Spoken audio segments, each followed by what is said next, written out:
Hey, Anja here for mynexttablet.com. Today with an unboxing of the Huawei MediaPad T3 10. It's kind of 10-inch Android tablet that is available for quite a while, a couple of months now in Europe, and I believe it's just for a month now also available in the United States. And in this video we want to unbox the new Huawei MediaPad T3 10. It starts at 159 euros and should be kind of similar in US dollars or wherever you live. Just convert it and then you will have the rough price, or check your local stores. So we will start with the unboxing so that I can start my review. And yeah, this is the tablet. We will put it to the side first. And then let's see what else is inside here. First of all, we've got this kind of card eject tool for the SIM card if you've got the LTE version, or for the micro SD card. I've got the Wi-Fi version here. And then inside here we've got, let's see, first of all, a quick start guide, actually a pretty thick one. Then we've got a warranty card over here, and then just a standard USB to micro USB cable, so no USB Type-C, which is kind of sad, even though most more famous brands don't offer a USB Type-C port at this price. Alright, then we've got a standard charger here, really nothing special, and that's it. So we can take a look at the Huawei MediaPad T3 10. And when we get rid of the plastic here, you might think, it looks kind of small for a MediaPad T3 10, which lets you think it's a 10-inch tablet. In fact, it's not. It's 9.6 inches. So yeah, most Android tablets of this kind of size have a 10.1-inch display, but this is 9.6 inch, which is just a bit smaller than the 9.7-inch display of the iPad 2017, for example. And I've got the that's the Lenovo Tab 4.8 with an 8-inch screen, and if we put them side by side, the differences are actually not that big. There's the Huawei MediaPad T3 by the way. In all of those three tablets, there's Lenovo included, have very similar internal hardware, very similar displays, and a very similar price, so they are direct competitors. So 9.6 inch, we've got a 2-megapixel camera on the front there, the Huawei logo on the bottom, and if we look on the back, we've got a 5-megapixel camera on the back here. And what's quite interesting, this is actually aluminium, which is certainly nice to see at this price, especially since Lenovo is only offering us plastic. As I said, the Tab 4 series is priced very similar, with plastic only. Here we've got a bit of aluminium on the back. It's not fully aluminium. We've got a little bezel here made out of plastic, and this where the antennas are is plastic as well, but the back plate here is actually aluminium, which is quite nice. So let's go a bit around it. We've got a 3.5mm audio port over there, then a micro SD card slot, and it's probably the same slot for the SIM card if you've got the LTE version. It should be around $20–30 more. Then we've got a micro USB port here. As I said, no USB Type-C. Then we've got a speaker on the bottom here. And on this side, we've got a power button and a volume rocker. And that's kind of it. There's a microphone on the top. And yeah, that's kind of it. It's 7.95 millimeters thin. Certainly not the thinnest, but not the thickest either. So I think it's fine at this price, and it weighs 460 grams, which is not too bad either. Again, not the lightest at all, but certainly not too heavy either to hold it in your hands for a while. Inside here, once a Qualcomm Snapdragon 425, that's a 1.4 GHz quad-core processor, together with 2 GB of RAM and 16 GB of internal storage. That's the exact same specifications as the Lenovo Tab 4.8 and Lenovo Tab 4.10. I've got a review of the Tab 4.8 here online already if you want to check out the performance. It should be almost identical, especially since both are running Android Nougat as well. Alright, let's start it on and take a look at the software. Alright, I'm back. I set up the Huawei MediaPad T3 10 connected to Wi-Fi, my Google account, and I even downloaded Asphalt Extreme to have just a little gaming test here. And yeah, before we take a closer look at the software, let's take a look at the display. It's 9.6 inches as I mentioned before, so it's a bit smaller than your typical 10.1 inch Android tablet, and it only has an HD resolution at 1280 by 800, so certainly not the highest resolution. It's actually very similar to the Lenovo Tab 4 series, the 8-inch and the 10-inch. They both have an HD resolution only, and the Huawei MediaPad T3 has an HD resolution as well.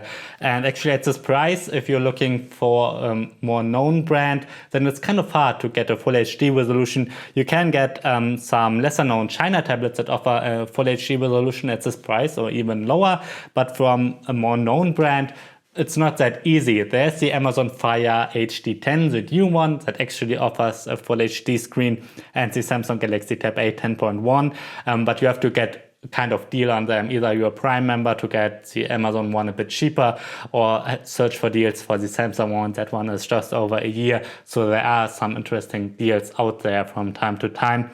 But usually if a tablet is newly released at this price, you usually don't get a full HD screen. That's kind of sad because your phone usually has a much higher pixel density, even if you've got a cheap phone. And compared to that, you see that text and icons, they just don't look as sharp as a higher resolution screen, especially on 9.6 inches. But alright, otherwise the screen seems to be fine. Viewing angles are not bad at all. The brightness seems fine as well. Obviously, I have to test that a bit more. But so far I can only see the resolution as a downside of the display. Let's take a look at the software. On here runs Android 7.0 Nougat. So no Marshmallow anymore. That's great. Now we've got Nougat and have to wait for the Oreo updates. There you go, Android 7.0 Nougat. And on top of that runs the Emotion UI in version 5.1, and the Emotion UI is pretty similar.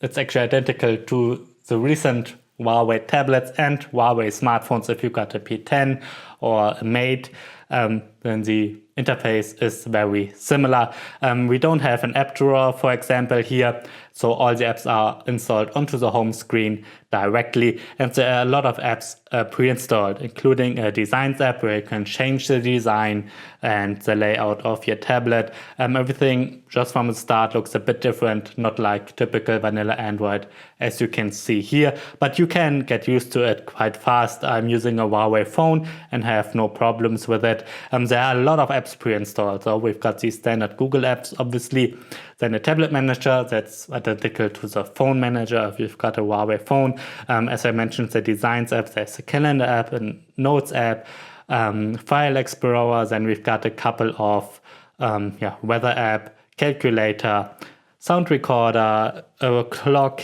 music app, and so on. I think you get the idea. There's a Kids Corner, a videos app, Facebook is pre-installed, and then we've got the Microsoft Office apps that are pre-installed as well, even though you can download them for free on the Play Store anyways. So the downside of so many pre-installed apps and features is the storage. We've got 60 gigabyte of storage here. I already downloaded Asphalt Extreme, and now I only have 5.34 gigabyte out of those 16 gigabyte left.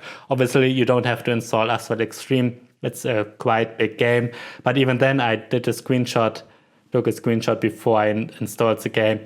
There were only 7.53 gigabytes left after just starting it without installing anything. So there's not a lot of storage that's on here. So if you plan to install a lot of games, then it's kind of not possible.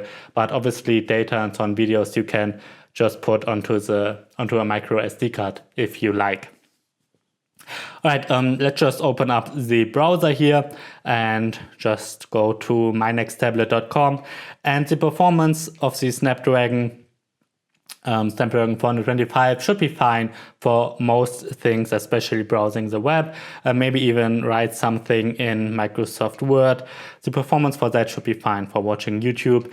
It won't be the highest performer when it comes to gaming or something, but for just some light web browsing and so on, the performance should certainly be fine for watching movies.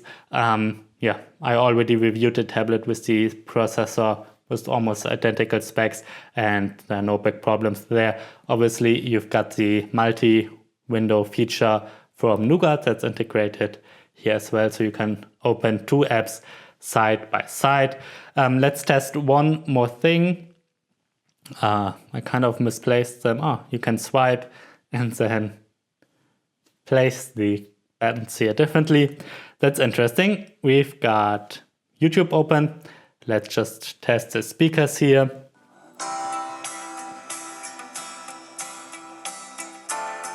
Obviously, this is not the best environment to give you an idea of the speaker, since the microphone is between and then the speakers of the device you're watching this video with. But the sound quality at this price is actually not bad at all. It's one of the better speakers I tested so far at this price point. Alright, and let's just start Asphalt Extreme to test the gaming performance just a bit. It should run. I already reviewed the Lenovo Tab 4.8, and especially if you turn down the graphics just a bit, then Asphalt Extreme should run quite nicely. That wasn't the case, by the way, for Modern Combat 5. That did not run on the Lenovo Tab 4.8 very nicely, and I will certainly try it on here for my gaming and performance test. So let's just start a level here in Asphalt Extreme, and then you will see that it works quite nicely. Asphalt Extreme actually works with a lot of Android tablets, even with the cheaper ones. The graphic is just scaling down if the performance is not high enough, and then it doesn't look as nice as on a high-end device, but you will certainly usually be able to play it quite nicely, and as you will see, that's the case here as well. And the graphics actually don't look too bad, but obviously it's only an HD screen, not full HD. And something is, no, I'm playing here, and let's go. All right, it seems to run quite nicely.